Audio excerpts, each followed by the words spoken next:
Hello, welcome to Dance with Alia, and I'm here with Nikii, aka Nicolette, who is a dancer and artist, and she makes amazing creations such as what she's wearing. Yes, and we'll show you some other creations that she has very soon. She's made incredible things for her Uzbek troupe, Gulistan Dance Theater. And but you also you vend a lot of your creations And belly dance events. at belly dance events. And on Etsy. Oh, okay, good. What's your Etsy website? Chovihani.etsy.com. Good. So your background is primarily, you started with ballet. Yeah. Did you ask your parents to do ballet, or did they just put you in it? Yeah, I saw New York City Ballet when I was 6. It was one of I think it was 4 temperaments. It was something just leotards and tights, no frills. Okay. And I knew I wanted to do that, and I bothered my father and bothered him for almost a year before he gave me a ballet class, and I took to it. All right. Yeah. And they kept facilitating you. He did. He was a single father. Okay. Yeah. He once he saw that I was into it, he kept giving me the full regimen of classes. Yeah. Got more and more serious and danced with the company, grew up in a company, and did a lot of touring and stuff. Out of New York? Western Massachusetts, Berkshire Ballet at that time. Now it's Berkshire Albany Ballet, but at that time it was just Berkshire Ballet. And did your father do any dancing or music? No, my grandparents, his parents were both classically trained violinists and cellists, and there was, my uncle was a pianist, but my father didn't do any music.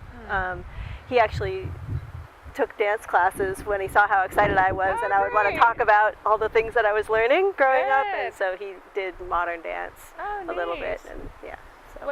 And this was, you said classically trained, you mean Western classical music? Western classically trained, yes, yeah, okay. European.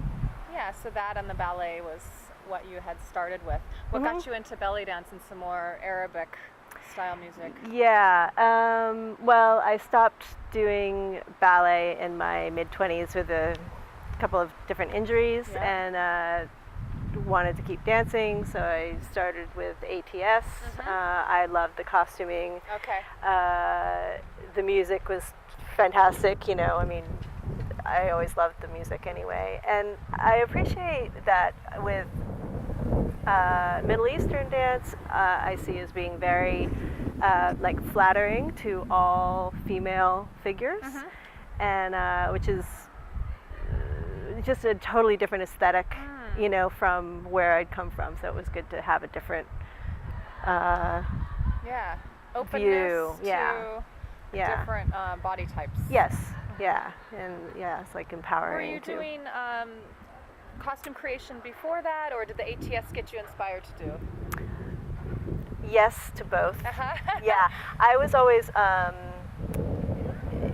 my father's mother made a lot of things and taught me some sewing, taught me to knit, taught me to crochet, gave me a sewing machine when she saw that I had an aptitude for it. And then I did a lot of stuff on my own for years and years.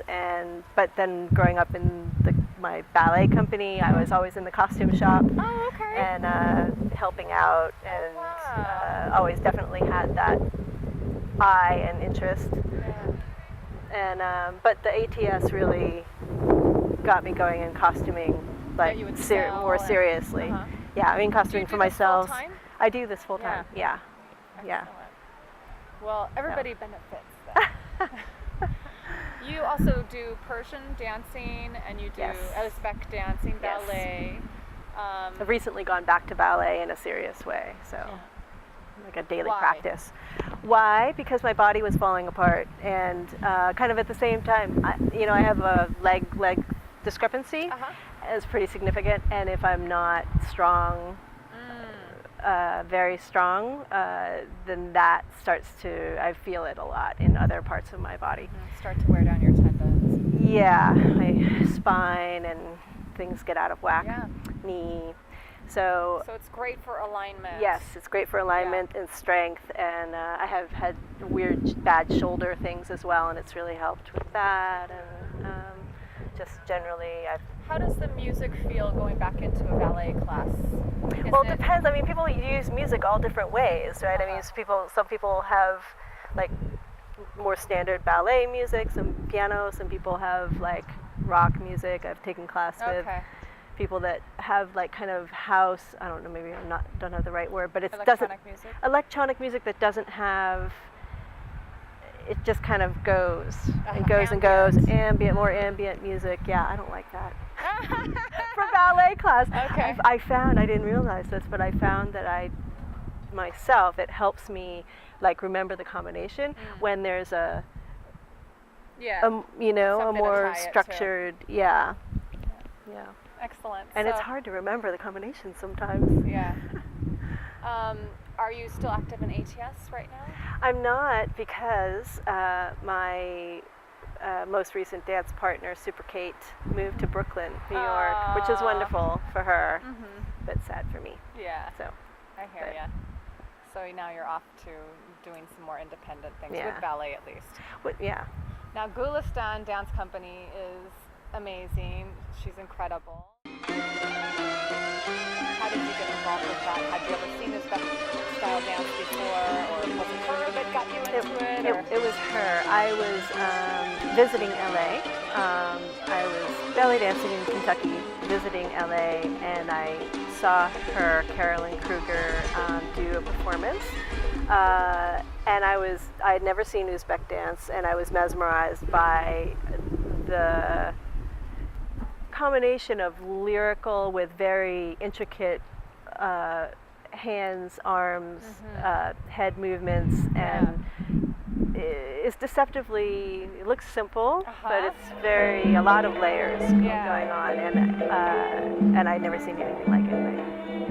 I thought it was great. And so then when I moved here, she gave a workshop. And I said, that's the woman. And I went and took her workshop, and she invited me to learn with her. It's a good collaboration with your costumes that you made. How fortuitous. Yeah.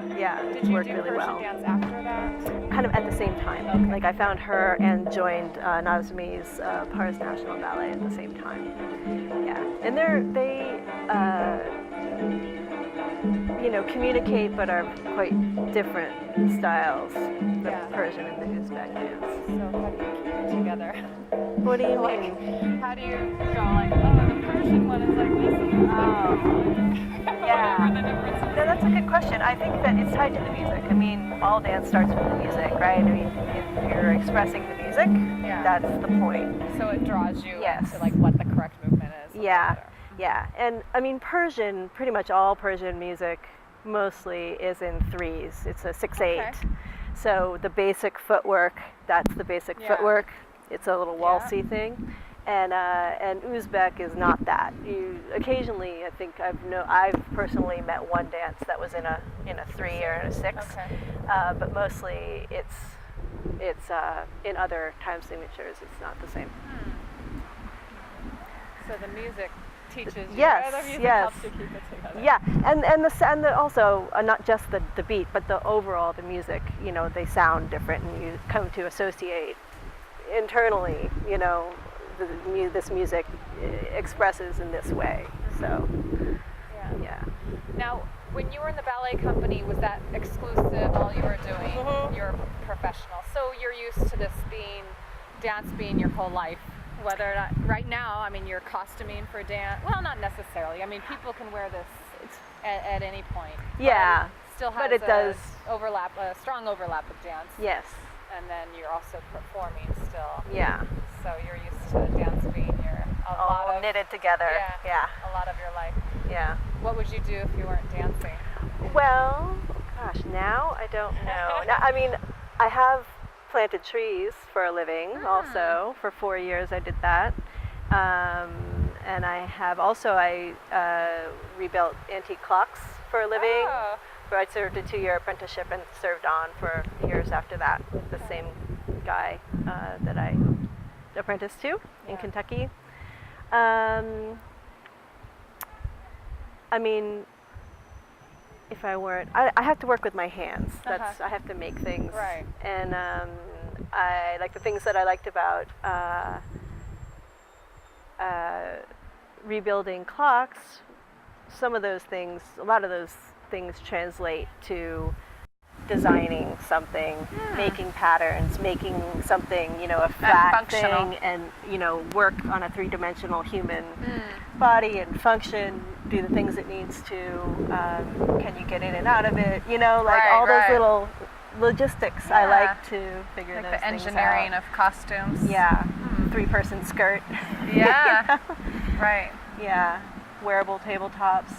Recently made some of those. Alice in Wonderland. Oh, okay. The evolution? Yes. Oh, yeah. Okay. I did the Mad Hatter costume for her. That's great. Yeah, for Heather. Okay. My other friend Susan is involved with that. Susan Frankovich? Yeah. Yeah.